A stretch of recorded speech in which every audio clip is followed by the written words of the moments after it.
Hey, welcome to the Touchlab YouTube channel. My name is Eric and I'm on the marketing team at Touchlab. You're about to watch a recording of our team coming together to chat and discuss the Kotlin 1.4 online event. This event is running for 4 days. Every day, we're coming together as a team to recap what happened on that day, share our thoughts, and ultimately talk about what this all means if you're a manager or a developer interested in adopting Kotlin Multiplatform Mobile or KMM at your organization. If there's a resource that we mentioned during the recordings, don't worry, the link to that resource will be found in the description. As always, we really appreciate you watching, and if you like what you see and are interested in Kotlin Multiplatform Mobile, please subscribe because we'll be sharing a lot more of these videos moving forward. Thanks again. All right, we're here for day 4 recaps of the Kotlin 1.4 event. I have the whole team with me here, Kevin, Russell, Justin, and Sam. Thanks for joining, folks. Today was really focused on server-side. Why are you excited about Kotlin for server-side? So I've been at Touchlab for a while, obviously.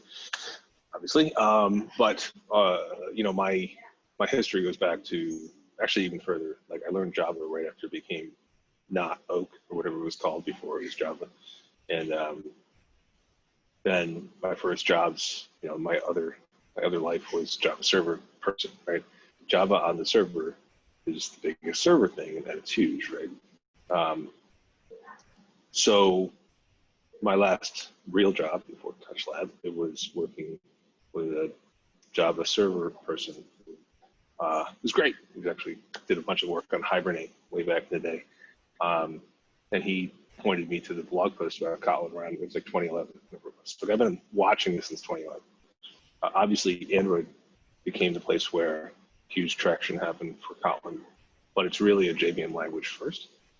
Touchlab itself doesn't directly do a lot of server-side stuff, but it's not like it's something that we're not going to do. And certainly on my own, recently I've been doing a ton of server-side Kotlin Spring stuff for a weird project that we're on the side. It's great. I'm excited about it. I'm excited to see where this goes. So I wasn't able to watch all the talks today, but I did tune in to Hadi's on KTOR, and thought it was like he's a great presenter on kind of just like live coding and demoing and showing off different features and stuff. And it's neat to see sort of how much KTOR has matured as a platform.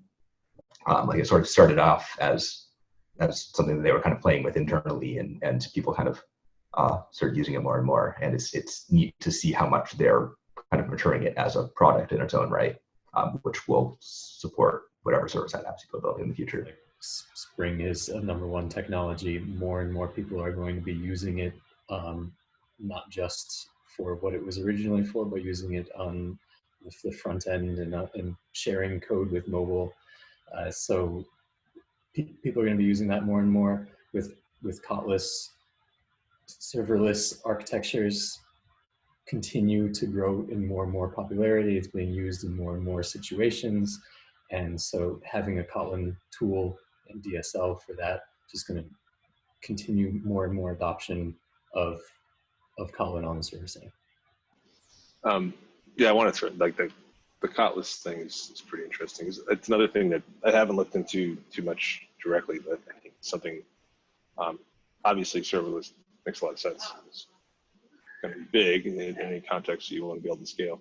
I will point out because I think we're going to forget to mention it, but it's Spring's got cool JPA, Hibernate, or whatever you're using database management stuff. But SQLite is the recent addition of Postgre and Postgres, depending on how you decide to pronounce that, MySQL, etc. So it's interesting that that's going to get pushed into the server/cloud. But was there anything today that we were hoping to hear about, or things that we heard about that are related to KMM that are worth noting? It's not so much stuff today. I think there's a lot that I personally, I think a bunch of us want to get to better understand, because the long-term vision that I'm excited about is, especially I need to get more to the JavaScript/WebAssembly as that emerges side of it, is this sort of blurring the lines of where, you can kind of push code to different places to, which is what we're here talking about it, right? We're true believers in the idea. Exciting to see this all really start to pick up and be feasible. So. Yeah, WebAssembly, definitely super cool. And they were talking about that today, about how important that will be for the future of the web. I mean, I know they've been saying that for a long time, and WebAssembly is continuing to mature and change. And but there is continued excitement and more companies that are actually putting it into production and seeing the gains from it. It's pretty crazy when you think of a lot of cross-platform tooling that exists right now that's not taking advantage of WebAssembly. But very early on in Kotlin Multiplatform, WebAssembly was a target. So they saw how that could be the future of web and how Kotlin could fit into that. Yeah, and it sounds like they're pretty tightly integrated now with like the team that's planning out and like doing the development of WebAssembly. Because like they have it set up now. It was part of Kotlin native, and they're kind of pulling it out as its own separate target with its own memory management and stuff like that, to actually like tie into the platform better. Yeah, they're going back to garbage collection. The way I want to close out is we've been producing these recaps over the 4 days, right? Taking a look back at the Kotlin 1.4 event. How would you kind of describe this week in terms of the work we're doing here at Touchlab? It's becoming more real. It's always been real in the sense that it executed on the device, but I feel like, we were doing this stuff way, like there was us and then a few folks at JetBrains and a couple of random people trying to make stuff run on an iPhone. And then here we are, things are getting real serious, but it's exciting. The sense of like things starting to stabilize is definitely was my big takeaway too. Like there weren't a lot of huge surprises if you've been kind of watching the preview releases of 1.4 and stuff over the last couple of months. But it's neat to just like hear that message going out to the world. Progress. That'll probably fit in well. We're seeing the ecosystem grow and progress to its next steps. I'll choose commitment. It's JetBrains committing to Kotlin Mobile, Kotlin Multiplatform Mobile, committing to KTOR with a new release cycle, which will make it more mature in terms of software development life cycle and adoption of that. Seeing all these new companies putting it into production, showing that they're confident in it, and JetBrains, it's showing how committed JetBrains is. Like, oh, we really need to focus on this, and it's not just a language that we want to be better than Java.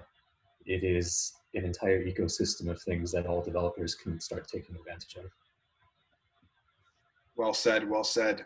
So you heard it here first: real, stable progress, period, commitment, right? This concludes our Kotlin 1.4 recap series. We're going to link out to a lot of our resources that we've produced here at Touchlab. The ones that come to mind are our KMM book. That's about 40 pages of technical insights that if you're new to the market and want to understand why we're so optimistic about KMM and using it in production, that's a great resource. We also have the starter kit, which we call Camp Kit, that everyone on this call was actively involved in producing and maintaining. So if you're looking to get KMN running on Android and iOS quickly, this will be your best place to start. We also have an iOS slant of that starter project. So if you're an iOS developer interested in KMM, we put together a tutorial and a starter project that'll get you running quickly as well. And then lastly, if you're still on the fence about KMM and looking to explore your options, we have a framework and a webinar series that we produce on how to evaluate KMM versus React Native versus Flutter, and a framework to kind of go about that decision-making process in a structured way. So with that said, Kevin, Russell, Justin, Sam, thanks for your time. Thanks for your thoughts. And this concludes our 1.4 recap series for Touchlab Share.